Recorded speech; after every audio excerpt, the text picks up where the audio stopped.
কেমন আছেন সবাই? আজকে আমি বানালাম চিকেন ফ্রাই, যা খেতে এত মজা আর ক্রিস্পি। আমি আর কখনো রেস্টুরেন্টে গিয়ে খাবো না। কিভাবে বানালাম দেখে নিন। প্রথমে আমি কয়েক টুকরা চিকেন নিয়ে নিয়েছিলাম। তো এগুলো হচ্ছে পাটায় পোতায় রেখে আমি সুন্দর করে একটু থেতো করে নিব।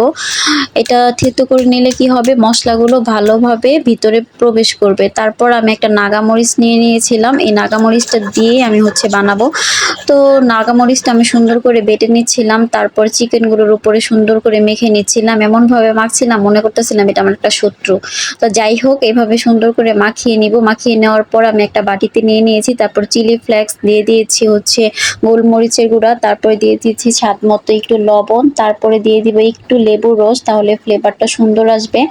তারপরে দিয়ে দিব হচ্ছে একটু লাল মরিচের গুঁড়া। তারপর দিয়ে দিব সামান্য একটু হলুদের গুঁড়া। হলুদের গুঁড়া দেওয়ার পরে আমি একটু দিয়ে দিব ধনিয়ার গুঁড়া।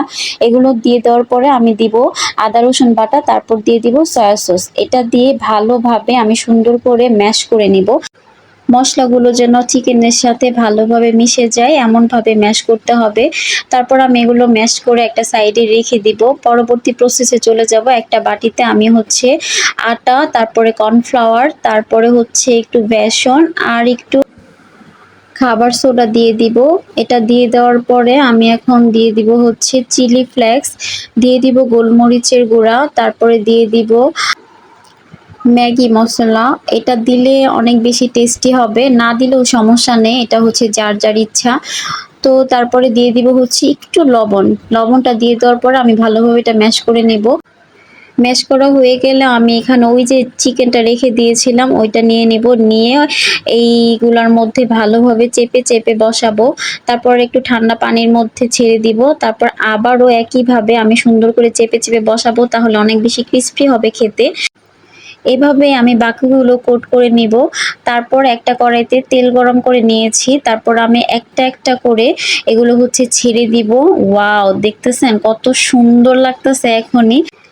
বাকিগুলো আমি এইভাবে ছেড়ে দিব। এখন কিন্তু আগুনটা একটু লো হিটে থাকবে, কারণ ভিতরে নয়তো কাঁচা থাকবে, উপর দিয়ে পুড়ে যাবে।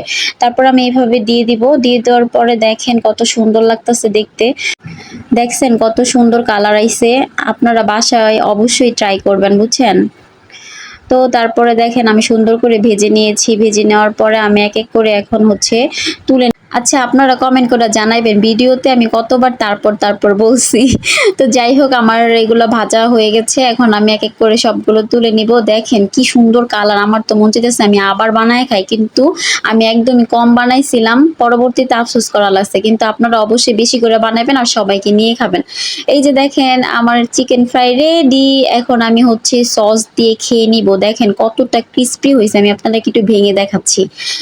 ওয়াও, মাশাআল্লাহ, আমি যে এত ভালো চিকেন ফ্রাই বানাতে পারি, মানে বিশ্বাসই হইতেছে না যেটা আমি বানাইছি। নেক্সট টাইম থেকে আর রেস্টুরেন্টে যাব না, এভাবেই ঘরে বসে বানিয়ে খাবো। আল্লাহ হাফেজ।